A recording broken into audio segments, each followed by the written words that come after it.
ஏன்னா நம்மளை அதை பற்றி தெரியும். ஆன்மீக ரீதியாக இருக்கிறதால வந்து பொங்கல்னா என்ன, தீபாவளினா என்ன, மகாராத்திரினா, சிவராத்திரினா, அமாவாசைனா, பௌர்ணமினா எல்லாமே பார்த்துட்டு தானே வந்திருக்கோம்.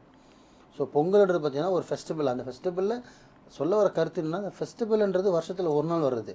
அதை கரெக்டான முறையில் பயன்படுத்தணும்.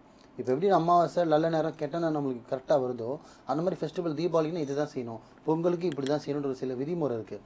ஏதோ கண்டதை பண்ணணும் மாதிரி பண்ணோன்னா அது ஃபெஸ்டிவலே நீங்கள் வேஸ்ட் பண்ண மாதிரி ஆகிடும். அதனால் இந்த பண்டிகை நாள் வந்து அந்த பண்டிகை நாளாகவே இருங்க. உங்களுக்கு 1000 கமிட்மெண்ட் இருக்கும், 1000 பிஸ்னஸ் இருக்கும், 1000 பிரச்சனைகள் இருக்கும், 1000 கடன் இருக்கும், 1000 ப்ராப்ளம் இருக்கும். எவனுக்கு தான் ப்ராப்ளம் இல்லை? எல்லாமே இருக்கும்.